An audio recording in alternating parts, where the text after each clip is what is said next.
wish I'll revive and I'll go back to my young Christian days, have that Christian happiness, the happiness of தேவனுக்குள்ளார முதலாவது நம்ம வரும்போது கிடைத்த அந்த சந்தோஷத்தை why can't it is not happening now அப்படிங்கிற மாதிரி a lot of times I used to think. That made me to prepare, let me prepare something to what can help us to revive our Christian life. So நம்ம கிறிஸ்தவ வாழ்க்கையை புதுப்பிக்கிறதுக்கு நிறைய நேரங்களை நம்ம வந்து யோசிச்சு பார்ப்போம். I wish அப்படின்னு நினைப்போம். So தேவனிக்கு I think that is a message from God for all of us. So today we're going to learn from the title called The Highway to Revival அப்படிங்கிற லெசன் நம்ம கத்துக்க போறோம். The highway to revival. God is calling. If you have seen a highway, definitely I hope you would have seen a highway. Many highways are there around Chennai. Highway is something highway and normal roads are completely different. And there's a lot of difference between a highway and a normal road or a street road which is in the street. Highway has a lot of comfortness for driving. People வந்து அதுல பயணம் செய்யறதுக்கு ரொம்ப எளிதாக இருக்கும். துரிதமாக வந்து அந்த ஹைவேல அவங்க போலாம். எந்த ஒரு பிரச்சனை இல்லாம சுமூகமா போலாம். So when you see the highway, it talks about, it means easier journey, it means a smooth journey, it means a faster journey, it means a better journey. So today I'm just looking at how can I have a highway as revival as Christian life. இன்னைக்கு நம்ம கிறிஸ்தவ வாழ்க்கை எப்படி ஒரு இந்த highway போல நான் புதுப்பித்த Christian journey makes it very smooth. At the same time we all can reach on time to heaven, reach on time the destination. We're going to look at that way. So we're going to look at that way, the highway to revival. So let's turn a Bible to Isaiah chapter 40. ஏசாயா புத்தகத்துல இருந்து படிப்போம். ஏசாயா புத்தகம் 40 3ல இருந்து 5 வாசிப்போம். யார் இருக்க பக்கத்துல? Uncle Jessica. வாசிங்க ஜெசிகா. உங்க குரல் கேக்குது ஜெசிகா. Thank you aunty. ஏசாயா 40ஆம் அதிகாரம் வசனம் 3ல் இருந்து 5 வரை. கர்த்தருக்கு வழியை ஆயத்தப்படுத்துங்கள், அவசர வழியிலே நம்முடைய தேவனுக்கு பாதையை செவ்வை பண்ணுங்கள் என்றும், பள்ளமெல்லாம் உயர்த்தப்படும், சகல மலையும் குன்றும் தாழ்த்தப்படும், கோணலானது செவ்வையாகி கரடுமுரடானவை சமமாக்கப்படும் என்றும், கர்த்தரின் மகிமை வெளியரங்கமாகும், மாமிசமான யாவும் அதை ஏகமாய் காணும், கர்த்தரின் வாக்கு அதை உரைத்தது என்று வனாந்தரத்திலே கூப்பிடுகிற சத்தம் உண்டாயிற்று. ஆமென். ஆமென். ஏசாயா வந்து he is sharing a beautiful scripture for all of us today morning. The voice of one calling in the wilderness, and he's saying, prepare the way for the Lord, make straight in the desert a highway for our God. Every valley shall be raised up, every mountain and hill made low. The rough ground shall become level, the rugged places a plain, and the glory of the Lord will be revealed, and all the people will see together, for the mouth of the Lord has spoken. இது ஒரு அற்புதமான வசனமா எல்லாத்துக்கும் இருக்கு. Today God is calling all of us, make the way for the Lord. தேவன் எல்லாத்தையும் இன்னைக்கு அழைப்பு கொடுக்கிறார். என்ன அழைப்புனா, கிறிஸ்துவுக்காக கர்த்தருக்கு வழியை ஆயத்தப்படுத்துங்கள், அவாந்திர வெளியிலே நம்முடைய தேவனுக்கு பாதையை செவ்வை பண்ணுங்கள் என்றும், பள்ளமெல்லாம் உயர்த்தப்பட்ட சகல மலையும் குன்றும் தாழ்த்தப்பட்டு கோணலானது செவ்வையாக்கி கரடு முரடான விலை சமமாக்கப்படும் என்றார். கர்த்தரின் மகிமை வெளியரங்கமும் மாம்சமான யாவும் அதை ஏகமாய் காணும், கர்த்தரின் வாக்கு அதை உரைத்தது என்று வனாந்திரத்திலே கூப்பிடுகிற சத்தம் உண்டாயிற்று. I know this is John the Baptist இந்த வசனத்தை பயன்படுத்துறார். வனாந்திரத்துல அவர் தான் வந்து இயேசு கிறிஸ்துவோட வருகையை பற்றி அறிவித்தவரா இருந்தார். Today that voice is still calling. The call is still on for all the people. இந்த அழைப்பானது இன்று வரைக்கும் நீ நிறைய பேரோட செவியில கேட்டுட்டே தான் இருக்கு. You know, and God is telling, கர்த்தருக்கு வழியை ஆயத்தப்படுத்துங்கள் அப்படிங்க. It is very crucial. It is very important to have, you know, to prepare a way for Christ in our life. A highway, Bible says in verse, one of the translation in NIV says, a highway for our God. So God is also looking at not a street road, not a normal road, ஒரு சாதாரண road அவர் வந்து கேட்காம, God is telling, create a highway for our God அப்படிங்கிற. You know, it's not going to be easy to make a highway on, you know, some suddenly, you know, if you're in a new place, how can he create a highway for our God?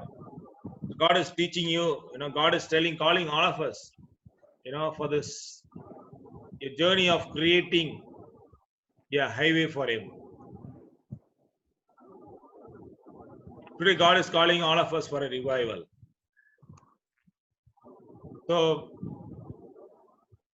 you know, God is definitely calling us for a revival. So it is a time for revival, and definitely I know we all have a lot of fears at the time, fear, insecurity, and நிறைய காரியங்கள் வந்து நமக்கு வந்து இந்த டைம்ல வந்து வரக்கூடியதா இருக்கு. சந்தேகம் வருது, பயம் வருது, எதிர்காலத்தை குறித்து கவலை வருது, உடலை குறித்து கவலை வருது, உலகமே இன்னைக்கு அசைந்து போய் இன்னைக்கு கலங்கி போய் கிடக்குது அப்படின்னு சொல்லலாம்.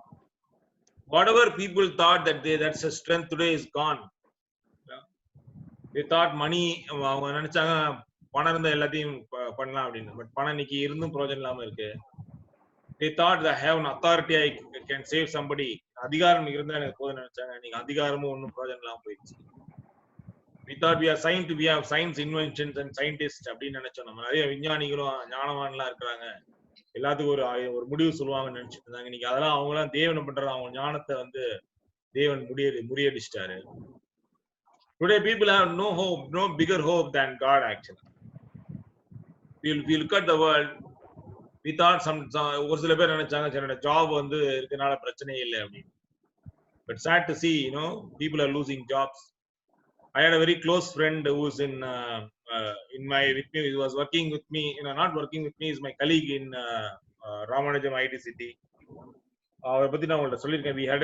we had a Christian fellowship in the IT City Park Club. We had a fellowship. He was working as a HR for 9.5 years, almost 10 years. He was working as an HR. 10 வருஷமா அவர் HR ஒரு பெரிய மேனேஜரா வேலை பார்த்துட்டு இருந்தாரு. ரொம்ப ஒரு குடும்பஸ்தன். அவரு கல்யாணம் ஆகி குழந்தை இருக்கு. மண்டே அவரை கால் பண்ணி they told him, for this Friday is your last working day, call in, so you can leave அப்படி.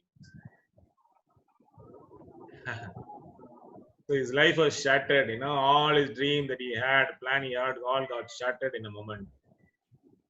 He was really going through a tough time, fear and anxiety, so many things he was going through this week. Last Friday was his last working day. So yesterday I spoke to him saying, don't worry, you know, this is not the end of the world. And you know, God can definitely take care of you. So கடவுள் உங்களை வந்து இது வந்து உலகத்தின் முடிவு ஒன்றும் இல்லை, கடவுள் கண்டிப்பா உங்களை பாதுகாப்பாரு சொல்லி நான் உற்சாகப்படுத்திட்டு இருந்தேன். Today that's how, and many people are standing today on the roads, crossroads. But the great thing about the crossroad, இந்த மாதிரி இடத்துல என்னன்னா, we can think now. The good news is we can think now. We never had a think. We never thought about it. Our life. Today we can think about our life. What is important and what is not important. இன்னைக்கு நம்ம வந்து யோசிக்க வேண்டிய காலகட்டமா இருக்கு. இன்னைக்கு நம்ம யோசிச்சு பார்க்கலாம், வாழ்க்கையில் எது தேவை எது தேவையில்லாம. யோசிச்சு பாருங்க, தேவையில்லாத விஷயத்துக்கு எவ்வளவு காரியங்கள் நேரங்களையும் பணத்தையும் நம்ம செலவு பண்றோம். அவசியம் உள்ள காரியங்களுக்கு நம்ம வந்து எவ்வளவு கம்மியா கவனம் செலுத்திட்டு இருக்கோம், இப்ப நம்மளால உணர்ந்து பார்க்க முடியுது.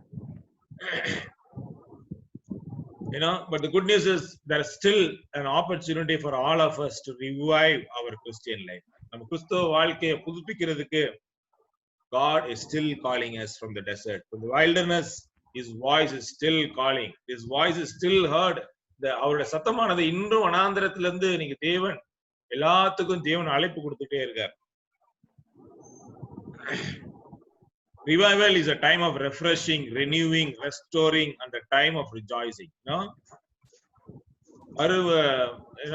இந்த மறுமலர்ச்சி என்பது ஒரு புத்துணர்ச்சி தரக்கூடிய நேரமா இருக்கு. you know, we can restore all our happiness. நம்ம வந்து இழந்து போன எல்லா சந்தோஷத்தையும் மீண்டு கொள்ளக்கூடிய நேரமா இருக்கு. இது கலிப்புக்கான ஒரு நேரமா இருக்கு. Because we want to rejoice with God. You know, what is revival is having God back to our life in the place he should be. மறுமலர்ச்சினா என்னன்னா, தேவன் எந்த இடத்துல நம்ம லைஃப்ல இருந்தாரோ அதே இடத்துல அவர் திருப்பி வந்து வைக்கிறது தான் மறுமலர்ச்சி. Keep back, restore back the place of God in our life. தேவன் இருந்த அந்த ஸ்நானத்துல, you know, அதே இடத்துல தேவனுக்கு திருப்பி கொண்டு வரும்போது தான் அது உண்மையான மகிழ்ச்சியான நேரமா இருக்கு. Today God is calling all of us, you know, wherever you are, whatever we do, however we have gone, how far we have gone, that is okay. நீங்க வந்து தேவன் அதெல்லாம் மன்னித்து தேவன் நம்மளுக்கு இந்த அழைப்பை கொடுத்திருக்கிறார். கர்த்தருக்கு வழியை ஆயத்தப்படுத்துங்கள் அப்படிங்கிறார். So brothers and sisters, I want you to prepare your hearts and mind and soul to have Christ back to the real position. அவர் இருக்கக்கூடிய அந்த ஸ்தானத்தை உங்க வாழ்க்கையில நீங்க வைக்குமாறு எல்லாத்துக்கும் தேவன் இன்னைக்கு அழைப்பு கொடுக்கிறாரு. சகோதர சகோதரிகளை, உங்களுக்கும் நானும் அதே அழைப்பு தான் நானும் கொடுக்க போறேன். He knows very well and he knows very well. He knows us very well. நம்மள வந்து அவர் முற்றிலும் தெரிந்தவரா இருக்கிறார். But do we know? The question is, இன்னைக்கு நம்ம எப்படி எந்த நிலைமையில இருக்கோம்னு அவருக்கு தெரியும். ஆனா நம்ம எங்க இருக்கோம்னு நமக்கு தெரியுமா? Do we know where are we traveling and which roads you are traveling? I want to encourage you. I want to encourage எல்லாத்தையும் நான் உற்சாகப்படுத்துறேன். Review your hearts. உங்க ஹார்ட்டை வந்து ரிவைவ் பண்ணுங்க. புத்துணர்ச்சி உண்டாக்குங்க. மறுமலர்ச்சிக்கு நீங்க வழிவகுங்க. We're going to talk about 4 things today. What the scripture says, every valley shall be exalted. 4 காரியத்தை ஒரு ஹைவே கிரியேட் பண்றதுக்கு முன்னாடி, it is like the image is the left. We see a rough mountain and we see a rough place where there is no hope. இதுல எப்படினா highway create பண்ணனும் அப்படினு you might be asking. Today God wants us to create a highway in this particular place. தேவன் இப்படிப்பட்ட இடத்துல ஒரு highway, ஒரு நெடுஞ்சாலையை create பண்ணனும்னு அவர் விருப்பப்படுறார். அதுக்கு அவர் அந்த ரோட ஹைவே பண்ணனும் அப்படினா நம்முடைய இதயத்தை தயார்படுத்துற 4 காரியத்தை பத்தி அவர் பேசுறார். He says every valley shall be exalted, every mountain shall be made low, the crooked will be made straight, the rough places made plain. இந்த 4 காரியத்தை வந்து தேவனுக்கு பேசக்கூடியவரா இருக்கிறார். Hope you are all there, brothers and sisters. நீங்க எல்லாம் அந்த செய்தியை கேட்டுட்டு இருக்கீங்கன்னு நான் விசுவாசிக்கிறேன். You will learn another first point which God calls the call for God, you know, for us in this particular scripture. Every valley shall be exalted. Highway create பண்றதுக்கு முன்னாடி first thing God wants to do in our life is, before we restore back the happiness of having Christ, before we revive our Christian life, கிறிஸ்துவ வாழ்க்கை நம்ம வந்து மறுமலர்ச்சி ஆக்குறதுக்கு முன்னாடி முதலாவது நாம் செய்யக்கூடிய காரியம், we need to know the lowest parts of our Christian life, which is called valley. Valley means low spots of Christian life. Spiritual valley oda artham vandu low spots of all the low spots of Christian life. பள்ளத்தாக்க வந்து என்ன பண்றார், சமமாக்குறார். First வந்து என்னன்னா, first வந்து we need filling, you know, அந்த பள்ளத்தை வந்து அவர் நிரப்பணும். ஆக்சுவலா ரோடு போறதுக்குலாம் முன்னாடி என்ன பண்ணுவாங்கன்னா, அந்த பள்ளம்ல ரோட வச்சு என்ன பண்ணுவாங்க, அளந்து பார்ப்பாங்க. ரோட்வேஸ் நீங்க பாத்துருப்பீங்கன்னு நினைக்கிறேன். ஹைவே கிரியேட் பண்றதுக்கு முன்னாடி ஃபர்ஸ்ட் அந்த இப்படிதான் ரோடு போடணும். ஃபர்ஸ்ட் என்ன பண்ணுவாங்கன்னா, ஃபர்ஸ்ட் பள்ளத்தை வந்து அவங்க நிரப்புவாங்க. எந்த ரோடு வந்து பள்ளமா இருக்கு அந்த இடத்துல either they will try to do a bridge or they will just put the sand and fill it.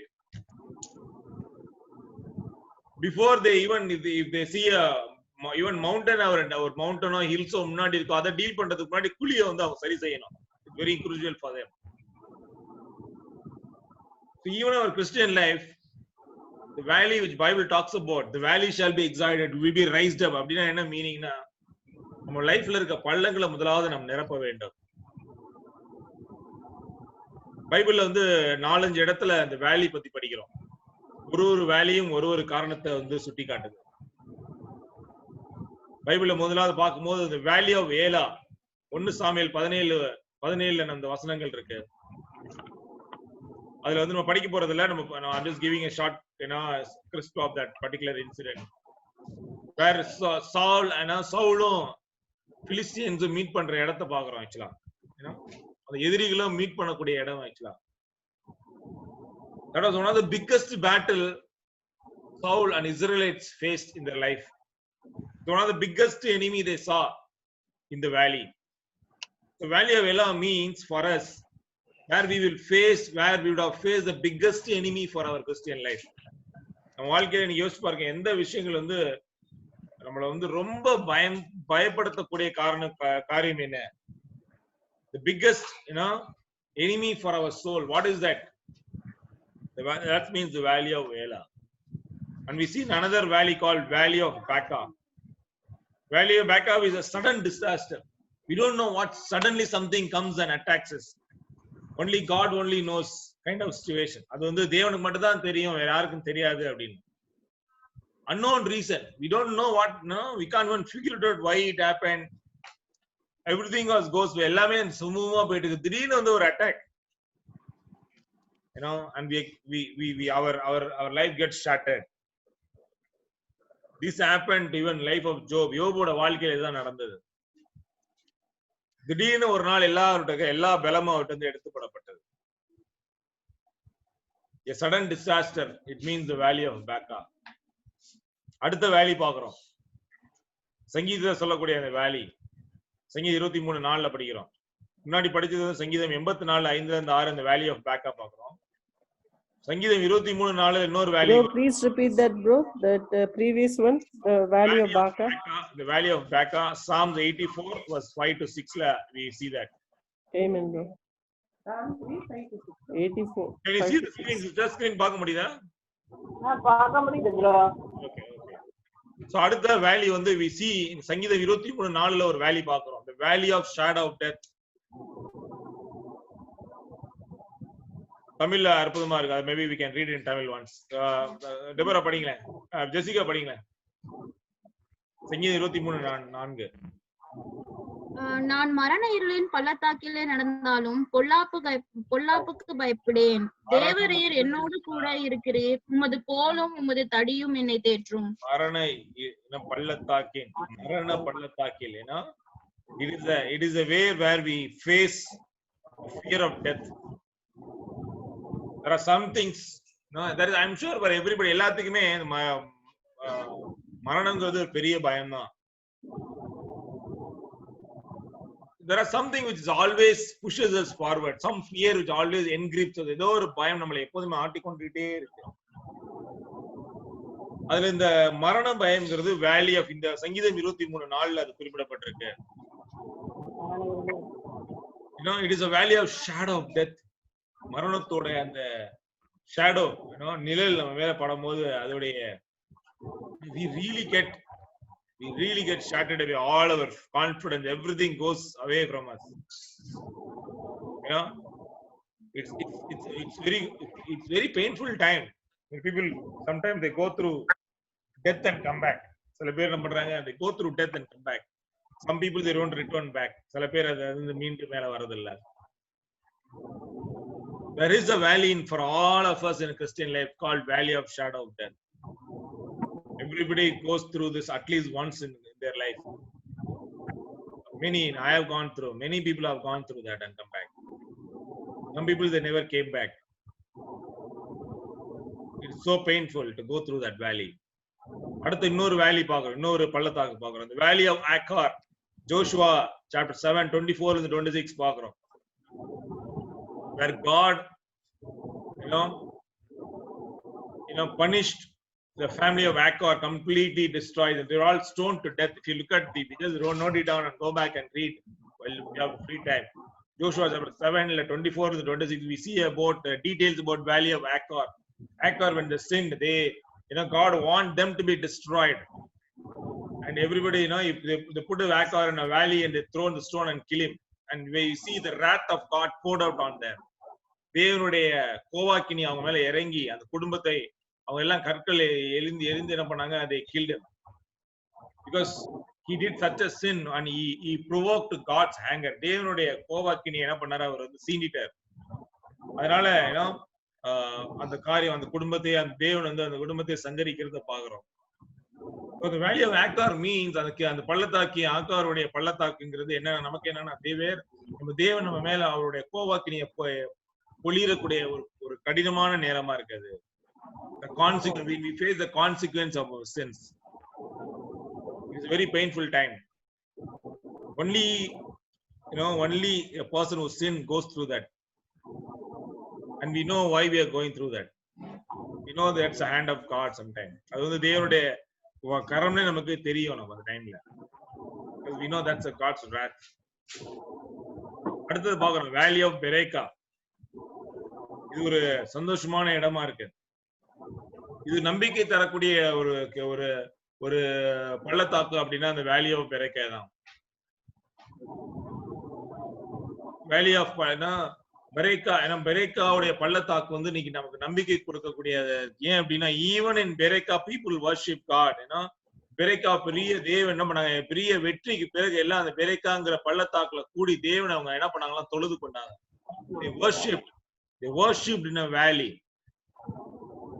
Because today I know the low spots are very painful. The கிறிஸ்தவ வாழ்க்கையில இந்த கடினமான காலங்கள் நேரங்கள்ங்கிறது ரொம்ப கஷ்டமான நேரம் தான். ஆனாலும் கூட பெரேக்கா எதை காட்டுது அப்படின்னா, பெரேக்காலையும் தேவன் பள்ளத்தாக்கிலும் தேவன் எவ்வளவு வல்லமை வாய்ந்தவர்கள் நம்மளால புரிஞ்சுக்க முடியும்.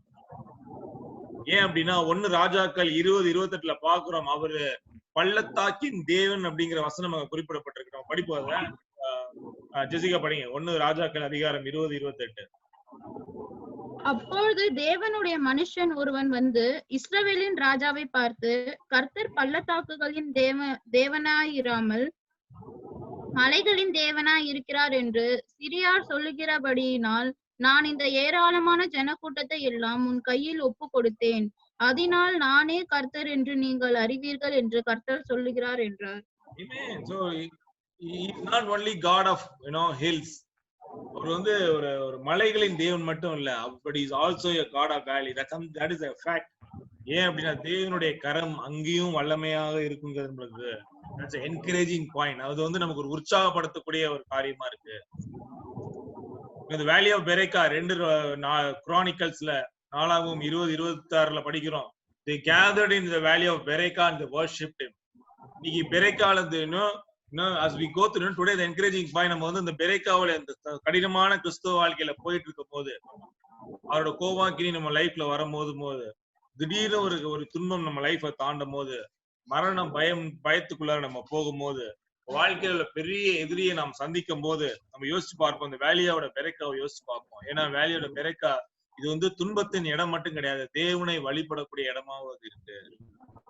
Where we can worship God powerfully. That's the most powerful place ever found in the Bible. வேதத்திலே பார்க்கும்போது ரொம்ப வல்லமையான ஒரு பகுதிங்கிறது வேலி ஆஃப் த பெரேக்காவுடைய பள்ளத்தாக்கு. ஏன்னா அங்கதான் எல்லாம் சேர்ந்து தேவனை சேர்ந்து ஜென்ரலா வேலியில யாரும் போய் வர்ஷிப் பண்ண மாட்டாங்க, பட் பீப்புள் வர்ஷிப் தேர் இன் த வேலி because he is not only the God of mountain but he is also God of valley. பவுலும் சீலாசும் சிறையில இருக்கும்போது குற்றுயிரா, ஏன்னா ரத்தம்லாம் சிந்தி குற்றுயிரா அங்க கிடக்கும் போது அவங்க பரிசுத்த ஆவியினால நிரப்பப்பட்டு துதி பாடல்களை பாடிட்டு இருந்தாங்கன்னு நமக்கு தெரியும். They were turning their sufferings to worship, pain to worship, worrying to worship. They were just praising God in the worship. What made them? Because they know, Paul understood very clearly. Paul வந்து ஒரு காரியத்தை புரிந்து கொண்டார். தேவனாக அவரோட கரத்தை அவர் வல்லமையாக தன்னோட சரீரத்துல அவ்வளவு வேதனையில அவர் உணர்ந்தார் அப்படிங்கறதுதான் நல்ல செய்தி. So we don't need to get worried when we go through this valley in our Christian life. Today God is telling, God is promising everybody. தேவன் எல்லாத்துக்கும் ஒரு வாக்குறுதியை கொடுக்கிறார், உங்க பள்ளத்தாக்க நிரப்புவேன் அப்படிங்கிறார். Don't worry about whatever the low spots. We will go through the low spots in Christian life. கிறிஸ்துவ வாழ்க்கையில நம்ம கடினமான பள்ளத்தாக்கு போன்ற காரியங்கள் நம்ம கொண்டு நம்ம லைஃப் கடந்து வரும்போது தேவன் அந்த பள்ளத்தாக்க நிரப்புவார், நன்மைகளை வைத்து நன்மைகளால நிரப்புவார் அப்படிங்கிற நம்பிக்கை நம்ம எல்லாத்துக்கும் இன்னைக்கு வரணும். we need to be excited about. Now, definitely that is a discouraging place, but definitely even for a Christian, it is for a Christian. It is for somebody who's preparing the heart. God is telling நீங்க இருதயத்தை தயார் செய்யக்கூடிய ஒவ்வொரு ஆத்துமாக்கும் தேவன் சொல்லக்கூடிய பதில், அதை குறித்து கவலைப்பட வேண்டாம். தேவன் என்ன பண்ண போறாரு, அங்கேயும் உங்களோட சேர்ந்து பயணிப்பார் அப்படிங்கறத நம்ம என்னைக்குமே புரிஞ்சு கொள்ள வேண்டும். இனி யோசிச்சு பார்ப்போம், நம்ம லைஃப்ல what is the value today? நம்ம வாழ்க்கை எந்த காரியங்கள் பள்ளத்தாக்கா இருக்கு இன்னைக்கு? Is it some kind of failure? ஏதோ ஒரு தோல்வி உங்க லைஃப்ல ஒரு maybe the past failure has coming and டான்டினா டுடே இஸ் இட் லைக் உங்களை பின்தொடர்ந்து தாக்கிட்டே இருக்கா? கடந்த கால வாழ்க்கையில சில தோல்விகள் இன்னைக்கு உங்களை அச்சுறுத்திட்டு இருக்கா? இல்லனா some hardship are you experiencing? இன்னைக்கு உங்க வாழ்க்கையில ஒரு சில hardship are you experiencing? Are இன்னைக்கு உங்க லைஃப்ல இன்னைக்கு சில கடினமான காரியங்களை கடந்து போயிட்டு இருக்கீங்களா? Are you in the low spots of a Christian life now? Are you going through some financial crisis now which disturbs your Christian life? கிறிஸ்தவ வாழ்க்கையை ஆட்டி உங்களை சந்தோஷத்தை பணம் ரீதியான காரியங்களை உங்களை எடுத்து போடுறதுக்கு இன்னைக்கு அது மாதிரி போயிட்டு இருக்கா? Is it marriage destroying a Christian relationship? Is like, how's your marriage? It kind of going through so messy, you can't even take control. It's going worse and worse every day. அப்படிங்கிற சூழ்நிலை உங்க திருமண வாழ்க்கை ரொம்ப அந்த மாதிரி தவறான வழியில போயிட்டு இருக்கா? Is it like past haunting you? உங்க லைஃப்ல கடந்த கால நிகழ்வுகள் உங்களுக்கு இன்னைக்கு அச்சுறுத்திட்டு இருக்கா? There are some people still who lives in past. There are some people who live in the future. Some people live in the present. ஆனா ரொம்ப கஷ்டமான விஷயம், அந்த கடந்த கால வாழ்க்கையில அதுவும் நன்மையான காரியங்கள் நடந்திருந்தா நல்ல விஷயம்தான். ஆனா தவறான விஷயங்கள் நடந்துட்டு இருக்கும் போது யோசிச்சு பாருங்க, அந்த கடந்த கால வாழ்க்கை நம்மள எவ்வளவு ஹாண்ட் பண்ணும், எவ்வளவு நம்மள அச்சுறுத்தக்கூடியதா இருக்குது அப்படின்னு.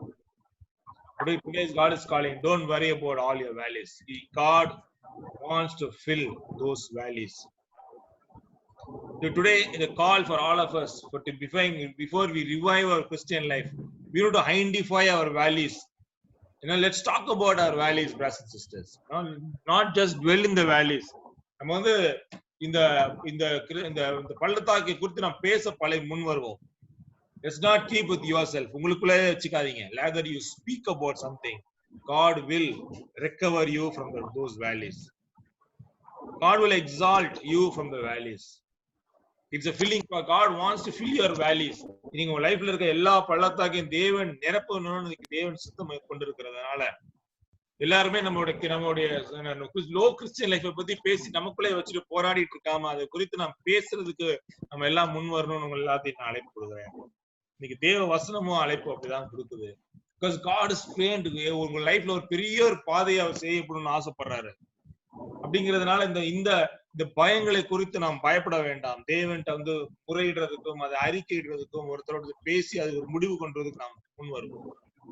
Every valley shall be exalted, brothers and sisters. The second point, for a refining, to revive our Christian life, கிறிஸ்தவ வாழ்க்கை நம்ம புதுப்பிக்கிறதுக்கு இரண்டாவது தேவன் செய்யக்கூடிய காரியம், முதலாவது அவர் பள்ளங்களை நிரப்புறார். இரண்டாவது is doing a leveling process. Every mountain shall made low. எல்லா மலைகளையும் குன்றுகளையும் நான் சரிசமமாக்குவேன் அப்படிங்கிறார். What is mountain in our Christian life? Mountain அப்படின்னா கிறிஸ்தவ வாழ்க்கையில அதுக்கு என்ன அர்த்தம் அப்படின்னா, these are some strongholds. Mountains and hills are nothing but stronghold which blocks our way to God. இது நம்ம லைஃப்ல மவுண்டன்ஸ் அண்ட் ஹில்ஸ்ங்கிறது எதை காட்டுது அப்படின்னா, நம்ம லைஃப்ல கூடிய ஸ்ட்ராங் ஹோல்டு, நகர்த்த முடியாத சில காரியங்களை இது காட்டக்கூடியதா இருக்கு. You feel like it's not possible, இது பாசிபிளே இல்ல அப்படிங்கிற காரியம் தான் mountains and hills. Today God is telling, I will make all the mountains low அப்படிங்கிற தேவனுக்கு எல்லாத்துக்கும் கொடுக்க வாக்குறுதி என்னன்னா, தேவன் உங்க லைஃப்ல எவ்வளவு பெரிய தடை இருந்தாலும், மலை போல துன்பம் என்னை சூழ்ந்த போதும் அப்படிங்கிறது போல மலை போல காரியம் அசைக்க முடியாத காரியங்கள் உங்க லைஃப்ல வந்து நீ அண்டிக் கொள்ளும் போதும் கூட தேவன் உங்களை எல்லாத்தையும் சொல்றாரு, பயப்படாதீங்க, I will make those mountain, I will thrash all the mountains away அப்படிங்கிற தேவன். இது இன்னைக்கு God is telling he wants to destroy all those mountains and hills which blocks the way for God to enter in your life. Because God already has a plan for all of us. தேவன் எல்லாத்துக்கும் ஒரு அற்புதமான திட்டம் வைத்திருக்கிறார். Sometimes என்ன ஆச்சுன்னா இந்த mountains comes and takes away our confidence. நம்ம லைஃப்ல தேவன் மேல நமக்கு தெரியும் தேவன்கிட்ட போகணும், பட் சம்டைம்ஸ் நம்ம இந்த லைஃப்ல இருக்கிற இந்த தடைகள் வந்து நம்ம தேவன்கிட்ட போறதுக்கு தடுக்கக்கூடியதா இருக்கு. அவரோட வழியை செம்மைப்படுத்த முடியாம போயிருது. அவருக்காக தேவன் சொல்றாரு, எல்லாத்தையும் நான் லெவல் பண்ணுவேன் அப்படிங்கிறார், எல்லாத்தையும் நான் தகர்ப்பேன் அப்படிங்கிறார், I will destroy அப்படிங்கிறார் எல்லாத்தையுமே. That's a good news for all of us, brothers and sisters. Hebrews chapter 3 verse 19 படிப்போம்.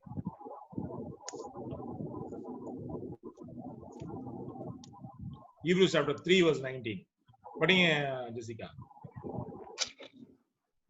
எபிரேயர் 3:19 ஆதலால் விசுவாசத்தினாலே அவர்கள் அதில் பிரவேசிக்க கூடாமற் போனார்கள் என்று பார்க்கிறோம்.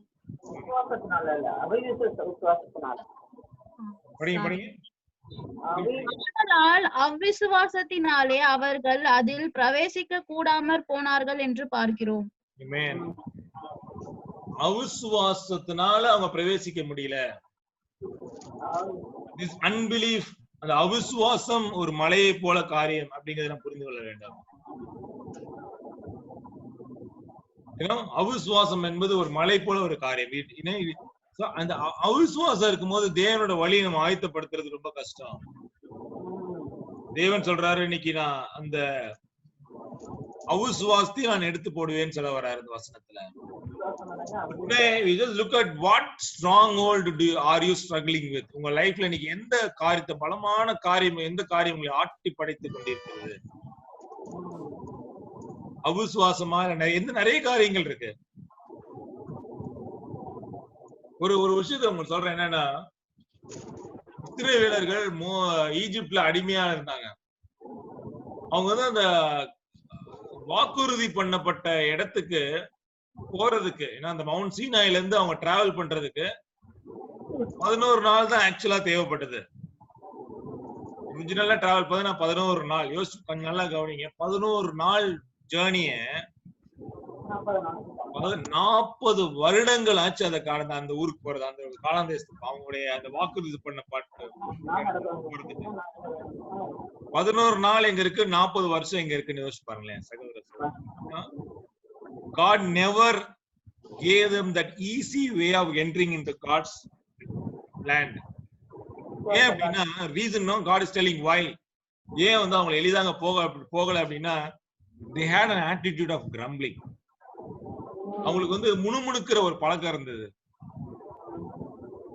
அவங்களுக்கு ஒரு சுயநலம் வாய்ந்த ஒரு எண்ணம் இருந்தது. தேவனை அவங்க விசுவாசிக்கல. தேவன் ஏற்படுத்தின தலைமைத்துவத்தையும் அவங்க விசுவாசிக்க அவங்க சந்தேகப்பட்டாங்க. அது மட்டும் இல்லாம ரெபெலியனாவும் இருந்தாங்க. அவங்க புரட்சியும் பண்ணாங்க, தலைவர்களுக்கு எகென்ஸ்டா புரட்சியும் பண்ணாங்க.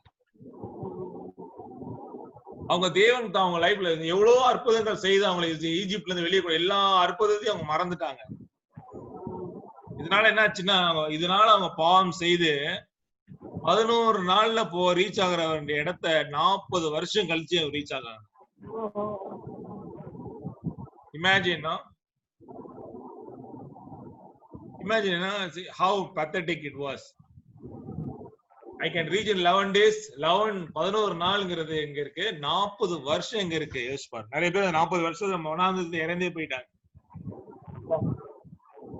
They were having serious unbelief problem. அவங்களுக்கு என்ன ப்ராப்ளம் இருந்ததுன்னா, அவிசுவாசம் வந்து அதிகமா இருந்தது.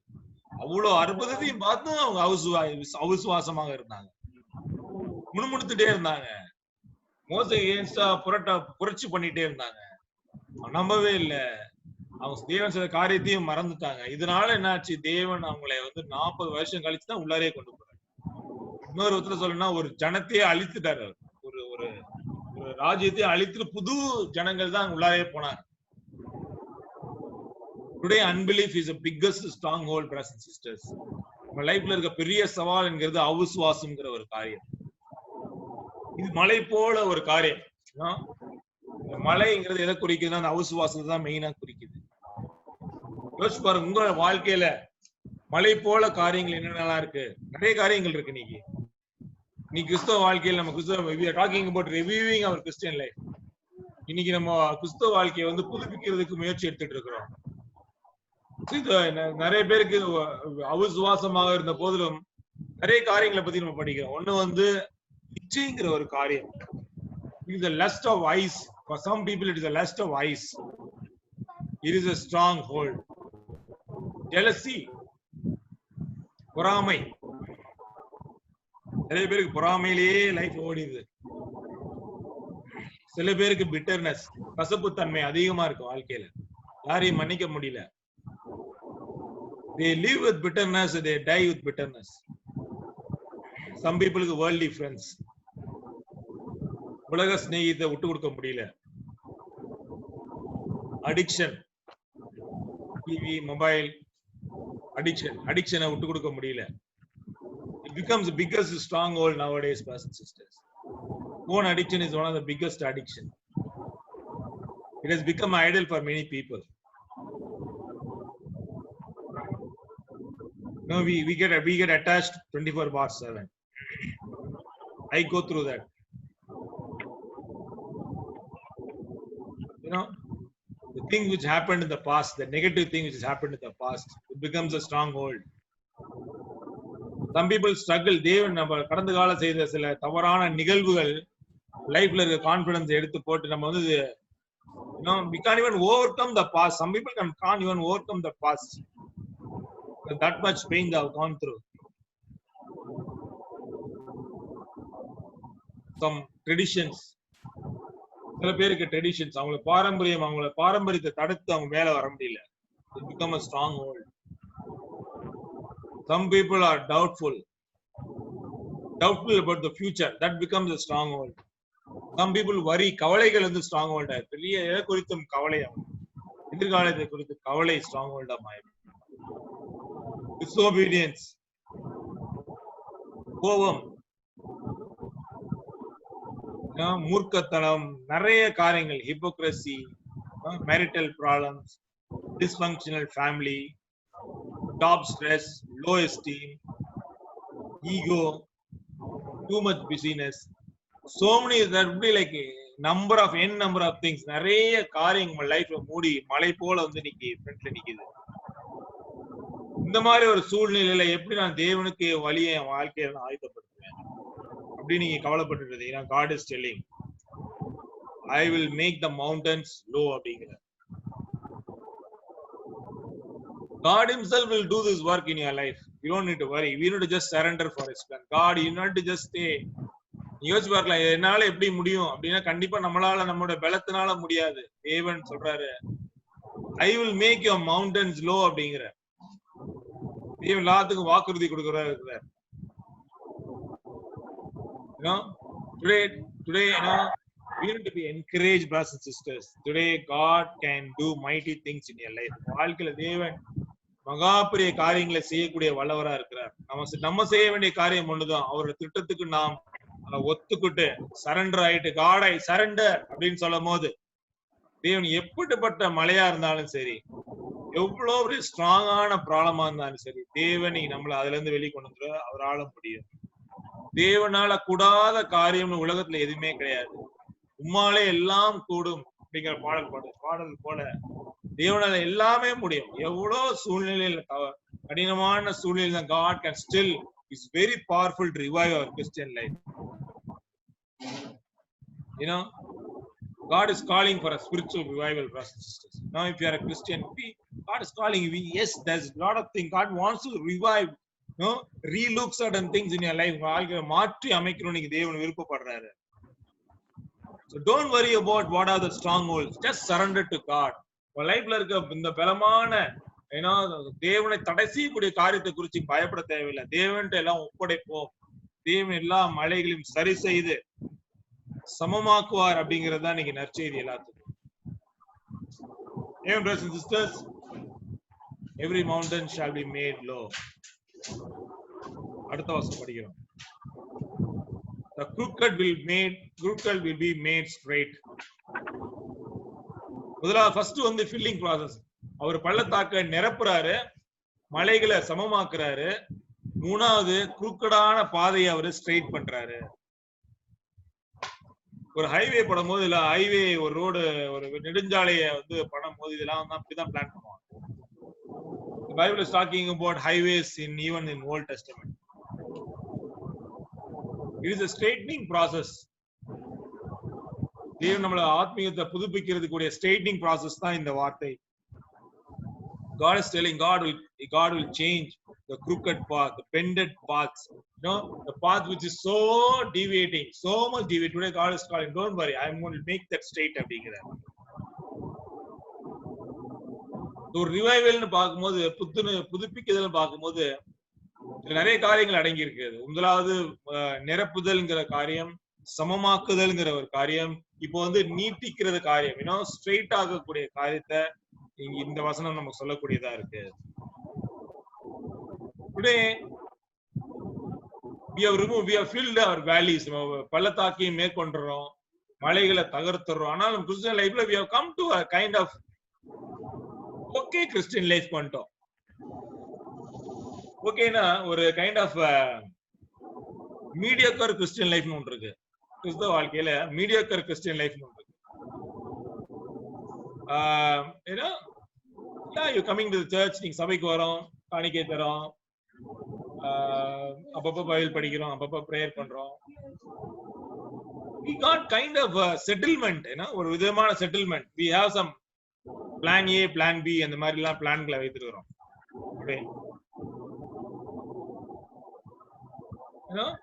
We have diluted certain scripture for us. We have made some crooked paths in our Christian life. We made some adjustment in our Christian life. We like to live in both the places. என்ன பண்றோம், ஆற்றுல ஒரு கால், சேட்டுல ஒரு கால் வைத்து வாழ்ந்துட்டு இருக்கோம். கிறிஸ்தவ வாழ்க்கை வந்து ஒரு அட்ஜஸ்ட்மெண்ட்ல போயிட்டு இருக்கு Christian life. Not straight, your paths are not straight, but you have an alternative way to deal with your life. What actually happened, என்ன நடந்துச்சுன்னா, you are trying to create new idols in your life. Today people have given up idolatry, but what about money? புதிய நண்பர்கள், பணம் சம்பாதிக்கிற காரியம். Greedy, I want to have everything in your life and still be a Christian. கிறிஸ்தவ வாழ்க்கையில எல்லாமே எனக்கு வேணும், ஆனாலும் நான் சர்ச்சில் விசுவாசமா இருக்கணும் அப்படிங்கிற ஒரு எண்ணம். The luxurious ambition. It is not wrong to earn money, but we are dreaming about being luxurious. நம்ம என்ன பண்றோம், ஒரு ரிச்சா வாழணும் அப்படிங்கிற ஒரு தவறான எண்ணத்துல வாழ்ந்துட்டு இருக்கோம். இல்லன்னா உலகத்துக்கு ஒப்பா நான் வாழணும், the standards of the world, உலகத்துக்கு ஒப்பா நான் வாழணும். We are trying to make some crooked path in our Christian life, which will be hindrance. 1 யோவான் 2:17 படிப்போம். 1 யோவான் அதிகாரம் 2:17. உலகமும் அதன் நிச்சயம் ஒழிந்து போம், தேவனுடைய சித்தத்தின்படி செய்கிறவன் என்றென்றைக்கும் நிலைத்திருப்பான். The world and its desires pass away, but whoever does the will of God lives forever. The world and its desires will pass away. உலகத்துல என்னதான் நீங்க நல்ல காரியங்கள் வந்தா எல்லாமே ஒரு நாள் அழிந்து போகும். உலகத்துல எல்லா காரியங்களும் நம்மளை ஏமாற்றக்கூடியதா இருக்கு, மாயை போல இருக்கு. It's like a mirage in a highway. ஒரு நெடுஞ்சாலையில காணல் நீர் போல அது தெரியுது. அங்க தண்ணி இருக்க மாதிரி இருக்கு, அங்க சந்தோஷம் இருக்கிற மாதிரி இருக்கு, ஆனா அங்க தண்ணி இல்ல, வெறும் வெட்டாந்திரை தான் இருக்கு, வெறும் வெறுமை தான் காணப்படுது. Today the world people are chasing this mirage. இந்த காணல் நீரை இந்த உலகத்தார் என்ன பண்றாங்க, சேஸ் பண்றாங்க, பின்தொடர்ந்து போய் பாக்குறாங்க. இங்க சந்தோஷம், அங்க சந்தோஷம். Trying to get the happiness through TV, through phone, through friends, job, money, everything they get, but end of the day they didn't get anything. ரொம்ப சமூகமா பார்க்கும்போது அன்னைக்கு கேரளா துபாயில ஒருத்தர் உலக, ஏன்னா பெரிய பணக்காரர், இந்தியர் அவரு. அவரோட வீட்டுல வந்து 100 ரூம்ஸ் கிட்ட இருக்கான். அவ்வளவு பெரிய பங்களாவும், அவ்வளவு பெரிய வீடு அது அவர் வீடு. 100 ரூமுக்கு மேல ஒரு வீடு இருக்கான் அவர்கிட்ட. ரொம்ப லக்ஸுரியஸான வாழ்ந்த ஒரு ரிச் இந்தியன் அவரு, துபாயில மலையாளி ஒருத்தர். அவர் என்ன பண்ணாரு, ஒரு monthly pack he committed suicide. அவரு வீட்லயே suicide பண்ணிக்கிட்டாரு. He is also a kind of a Christian. Committed suicide. I'm just wondering, what happened to all the good things that he had, all the worldly things that he had, that couldn't give him any hope for his life? உலகத்துல அவர் வைத்திருந்த எல்லா சந்தோஷம் தரக்கூடிய உலகத்துல எல்லா காரியமும் இவருடைய ஆத்துமாக்கு நம்பிக்கை தர முடியாம போயிருச்சு அப்படின்னு நினைக்கிறது கவலையா. Because he thought this will protect him.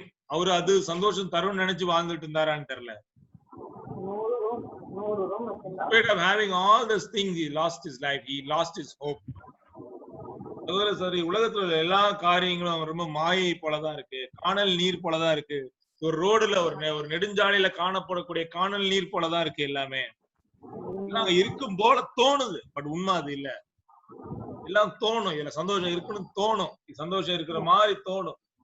மனுஷனுக்கு செம்மையான ஒரு வழி உண்டு, அப்படியே செம்மையா பாக்குறதுக்கு அற்புதமா இருக்கு அப்படின்னு சொல்ற அளவுக்கு சில காரியங்கள் இந்த உலகத்துல இருந்துகிட்டேதான் இருக்கும். ஆனா கண்டிப்பா அந்த காரியங்கள் வந்து நீங்க எதிர்பார்க்கக்கூடிய சந்தோஷத்தை கண்டிப்பா தராது, ஏமாற்றத்தை மட்டும்தான் தரும். அதனாலதான் யோவான் எழுதுறார், the world and desire, உலகத்தில் உள்ள அதனுடைய எல்லா காரியங்களும் கடந்து போகுங்கிற. ஆனா whoever does the will of God lives forever. ஆனா தேவனோட சித்தத்தை யார் செய்யறாங்களோ அவங்க என்ன பண்ணாங்க, அவங்க வந்து நீடிய காலம், நித்திய காலத்துக்கு வாழ்வாங்கன்னு பதில் சொல்லுது. நம்ம கையில இருக்கிற பெரிய பொக்கிஷம் வேதாகம்ங்கிற ஒரு காரியம், அதுல உள்ள வாக்குறுதிகள்ங்கிற ஒரு காரியம், அதை குறித்து நம்ம என்னைக்குமே நம்ம வந்து சோர்ந்து போக கூடாது. Today God is calling whatever crooked plan that you have, what plan B that you have, உங்களுக்கு லைஃப்ல சீக்ரெட்டான ஒரு பிளான் வச்சிருக்கீங்க. Today let's not go back to that secret plans. All the secret plans will fail us. எல்லா அந்த ரகசியமான திட்டங்களும் நீங்க அற்புதமா நினைச்சிட்டு காரியங்கள்லாம் நம்மளை ஏமாற்றக்கூடியதுதான் இருக்கும். நம்முடைய சரீரம் நம்மளை ஏமாத்தும், நம்முடைய உறவுகள் நம்மளை ஏமாத்தும், நம்முடைய வேலை நம்மளை ஏமாத்தும், உலகத்துல உள்ள நம்ம நண்பர்கள் நம்மளை ஏமாத்தும், எல்லாமே நம்மளை ஏமாற்றக்கூடியதா இருக்கும். ஆனா ஏமாற்றம் கூடாத ஒரு காரியம் ஒன்று இருக்குன்னா அது தேவனுடைய வாக்குறுதி மட்டுமே. Let's straighten our life, brothers and sisters. Let's straighten our life. Don't be just going around, beating around the bush. Many of us have a habit of beating around the bush. Give me some time. Let me go around and come back. Not now. Maybe tomorrow. Tomorrow. We procrastinate things. நாளைக்கு பாத்துக்கலாம். நாளைக்கு நான் மனம் திரும்புவேன். ஒரு நாள் நான் மனம் திரும்புவேன். ஒரு நாள் நான் அப்படி செய்வேன். அப்படி சொல்லி நம் கனவுகள்ல வாழ்ந்து கொண்டு இருக்கிறோம். I want to encourage, if you are going around the bush, it's time for you to come back to God. Let's straight up தேவன்ட்ட வந்து சரண்டர் ஆகக்கூடிய ஒரு நேரமா அது இருக்கு. Many of us, God gave so many dreams and desires when you become a Christian. கிறிஸ்தவ வாழ்க்கையில தேவன் நீங்க ஞானஸ்தானம் பெறும்போது ஏகப்பட்ட கனவுகளை உங்களுக்கு கொடுத்தாரு தேவன். Are those dreams, அந்த கனவுகள் இன்னைக்கு உயிரோட இருக்கா இல்ல செத்து போயிடுச்சான்னு யோசிச்சு பாருங்க. தேவனுக்கான கனவுகளே இல்லாம வாழ்ந்துட்டு இருக்கிறீங்களா? என்னென்னலாம் வாக்குறுதி கொடுத்தீங்க கிறிஸ்தவ வாழ்க்கையில தேவன்ட்ட? அந்த வாக்குறுதிகளை நீங்க நிறைவேற்றினீங்களா? What was your confusion when you take baptism? நீங்க ஞானஸ்தானம் எடுக்கும்போது என்ன வாக்குறுதி நீங்க கொடுத்தீங்க, உங்க இதயத்துல கொடுத்தீங்க? தேவனுக்கு உங்களுக்கு மட்டும் கேட்ட கேள்வி பதில், அந்த சத்தம் என்ன, அந்த வாக்குறுதி என்ன? Today have you given up those dreams and confessions and your faith?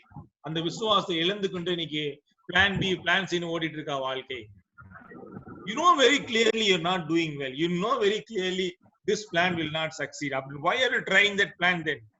ஏன் இந்த பிளான நீங்க இது பிரயோஜனமே இல்லை அப்படின்னு தெரிந்தும் ஏன் பின்னாடி போயிட்டு இருக்கீங்க? Come back. தேவன் சொல்றார் கோணலை செவ்மையாக்குவேன் அப்படிங்கிறார். Let's compare brothers and sisters, you know. தேவன் வந்து நீ கோணலான காரியத்தை செவ்வையாக்கணும்னு நினைக்கிறார். There's no use to go through a curved roads, you know, in a highway. The highways has to be straight. It has to be plain. It has to go straight to heaven. Pray, God is calling all of us to come to a straightening process in the Christian life, in the revival. இது கிறிஸ்தவ வாழ்க்கையை மறுமலர்ச்சி அடையறதுக்கு மூணாவது காரியமா இருக்கு. The last one, before we make the complete the road. நம்ம பள்ளத்தாக்க நிரப்பிட்டோம், மலைகளை தகர்த்துட்டோம், குறுகலான வழியை செம்மையாக்கிட்டோம், நேராக்கிட்டோம். But still the journey is not over. இன்னும் அந்த ரோடு வந்து தயாராகல. கடைசியா ஒரு காரியம் இருக்கு. என்ன அப்படின்னா கரடு முரடானவை சமமாக்கப்படும் அப்படிங்கிறார். You know, God wants us to make the rough places made plain so that the journey can be smooth. You cannot just live a life. You cannot just sleep on the bed of fire. Or you cannot just walk on the fire. Today God is telling you, assuring you, all of you, that He will make your rough places made plain. God is telling you, கரடு முரடான பாதைகளை செம்மையாக்குவேன், சமமாக்குவேன் அப்படிங்கிறார். You know, Isaiah chapter 45 verse 2 படிங்க. ஏசாயா புத்தகம் 45:2. நான் உனக்கு 1-2 படிங்க. 1-2 படிங்க.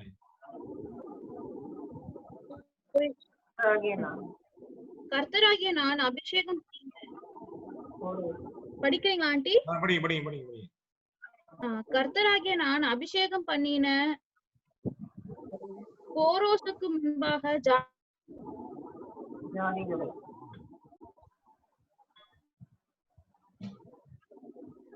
ஜாதிகளை கீழ்ப்படுத்தி படிங்க.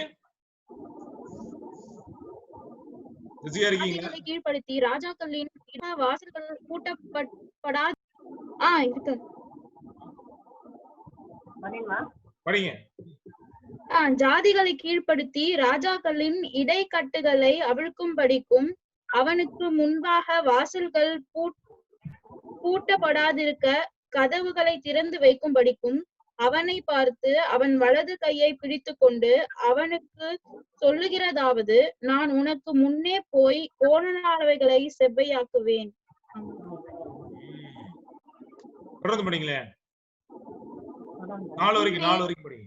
உன்னை பெயர் சொல்லி அழைக்கிற இஸ்ரவேலின் தேவனாகிய கர்த்தர் நானே என்று நீ அறியும்படிக்கு வெண்கல கதவுகளை உடைத்து இரும்பு தாப்பால்களை முறித்து அந்தகாரத்தில் இருக்கிற பொக்கிஷங்களையும் ஒளிப்பீடத்தில் இருக்கிற புதையல்களையும் உனக்கு கொடுப்பேன்.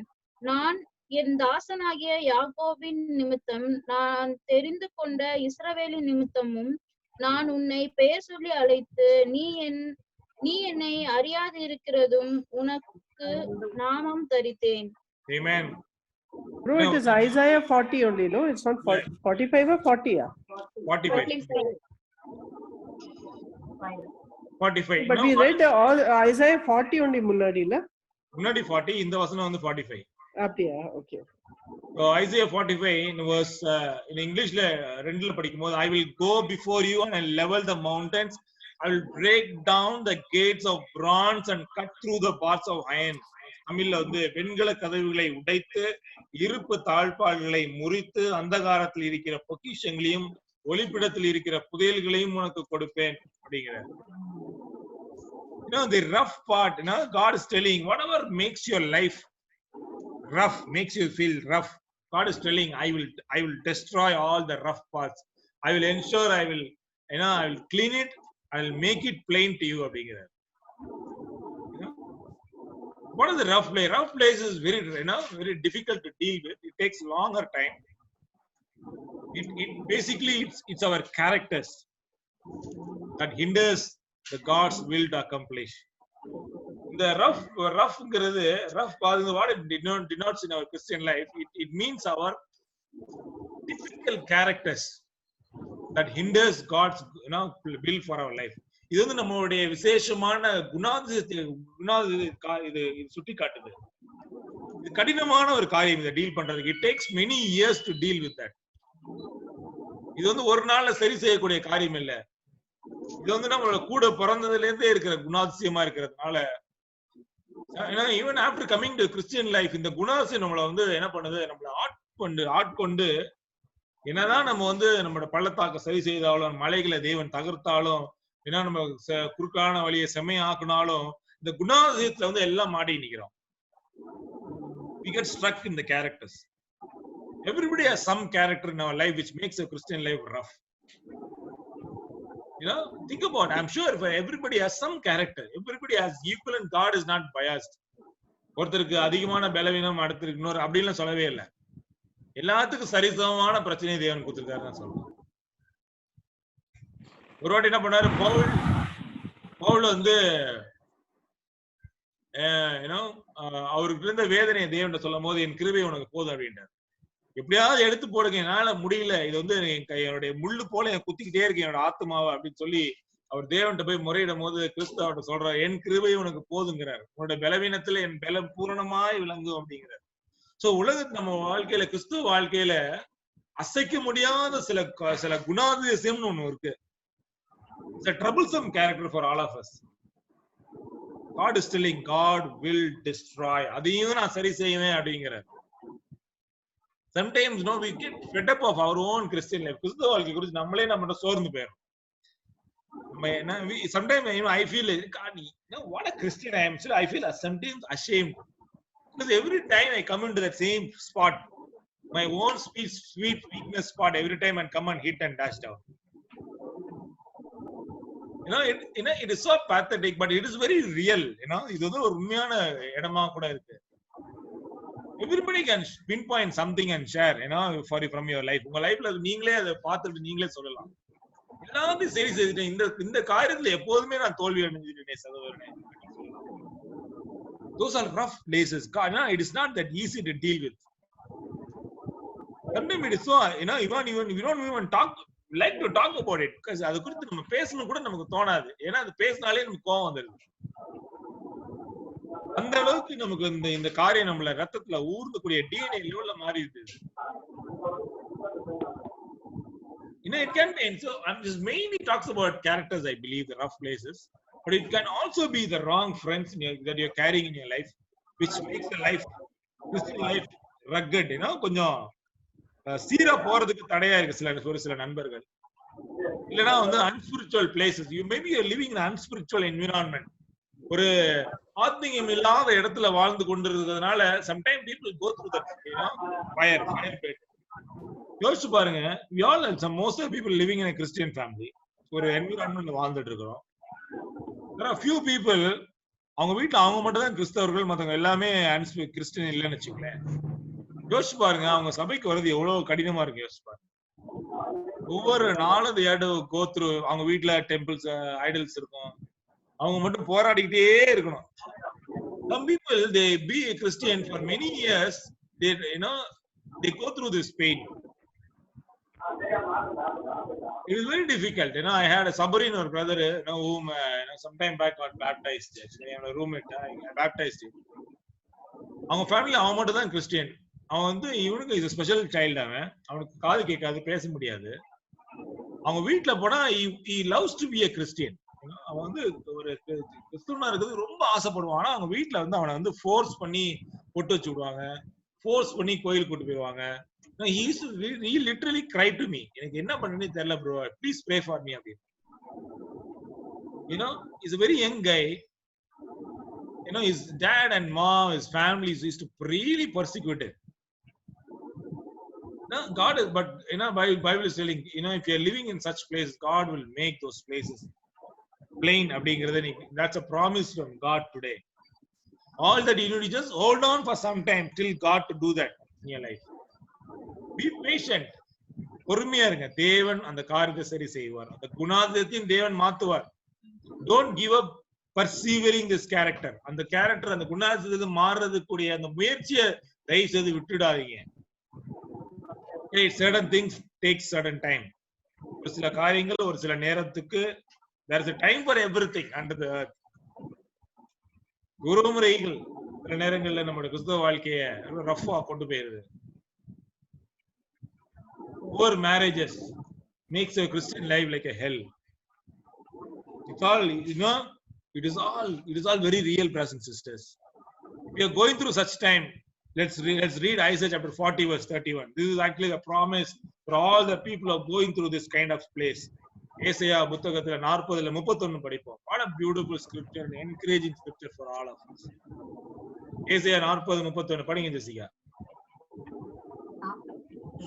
கர்த்தருக்கு காத்திருக்கிறவர்களே புதுபலன் அடைந்து கழுகுகளை போல சேட்டைகளை அடித்து எழும்புவார்கள். அவர்கள் ஓடினாலும் இளைப்படையார்கள், நடந்தாலும் சோர்ந்து போகார்கள்.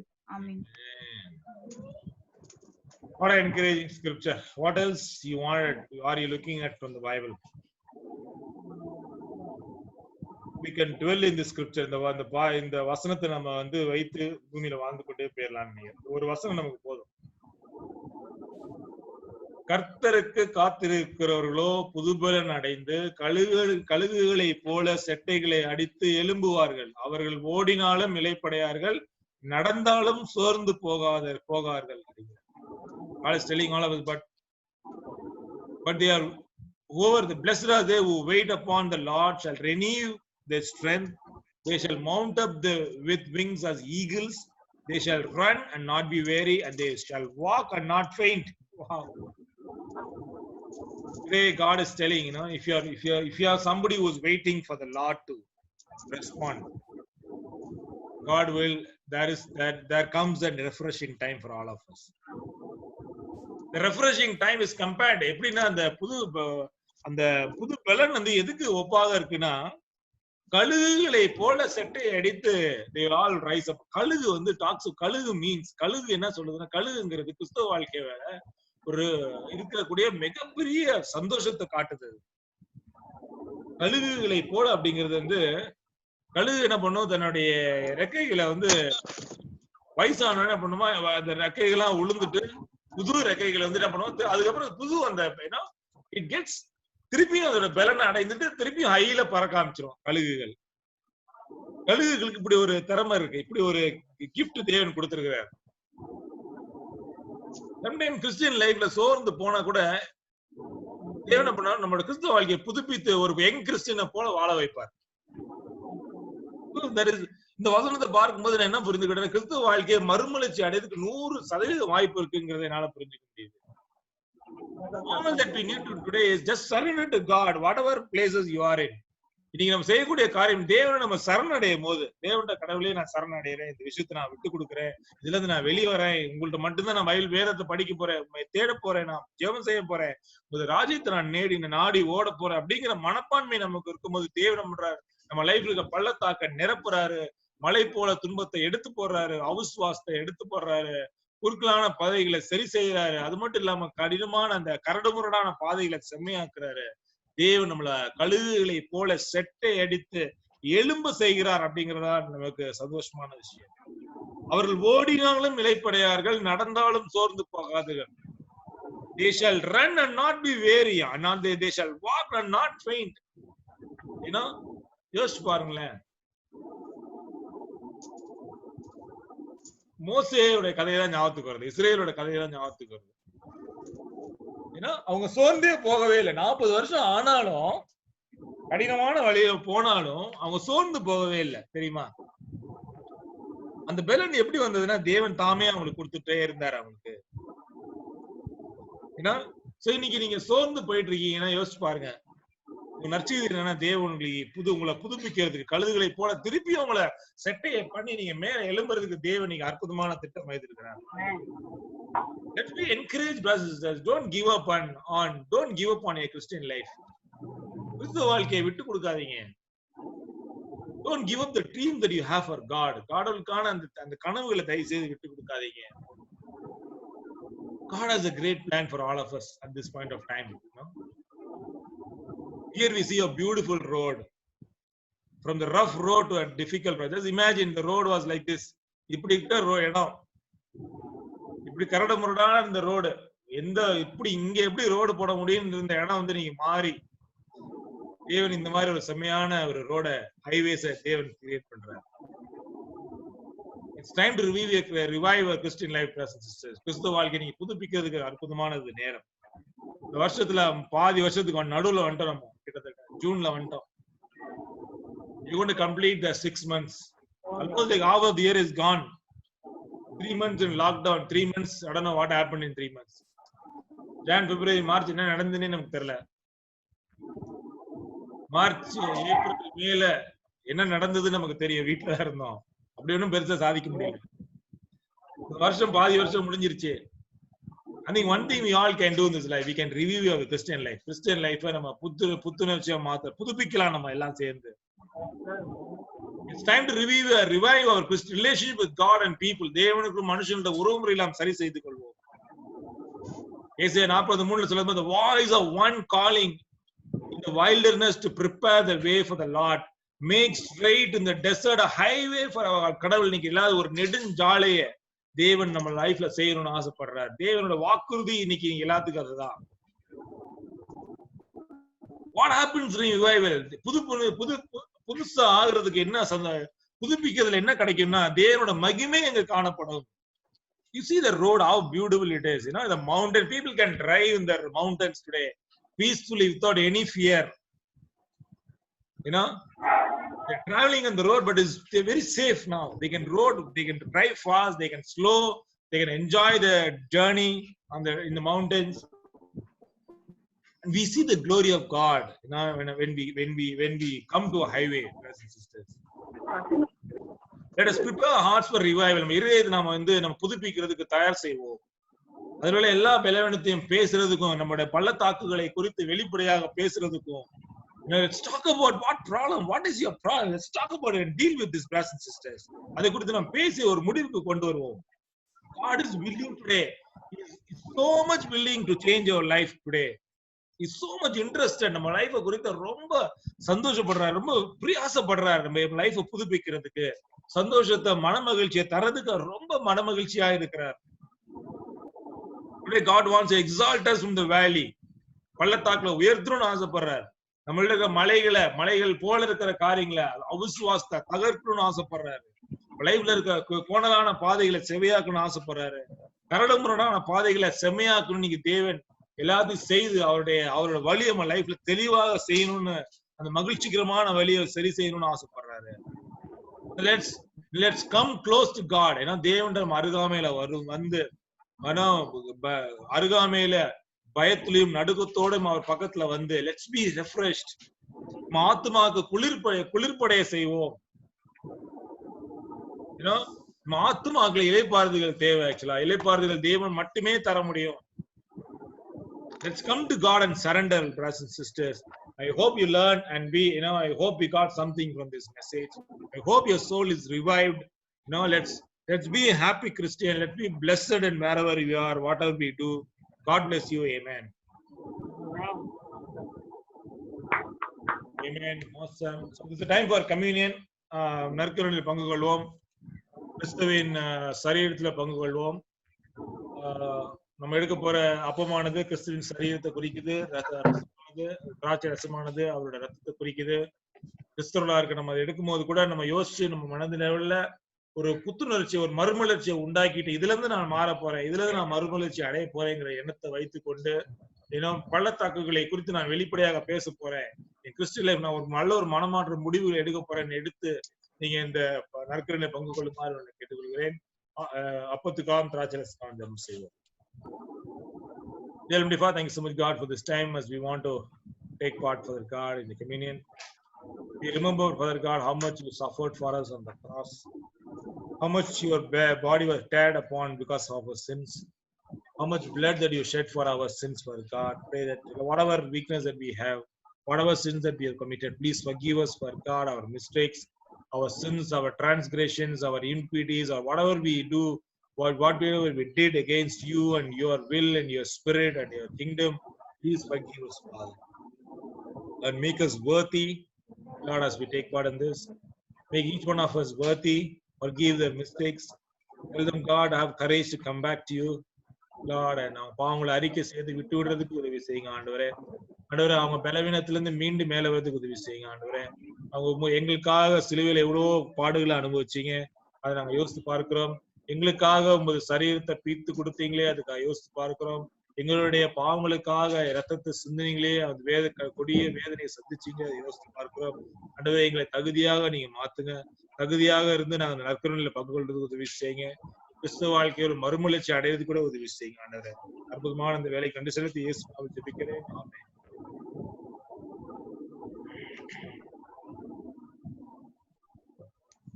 Hope you have bread and juice with you. Please have your communion.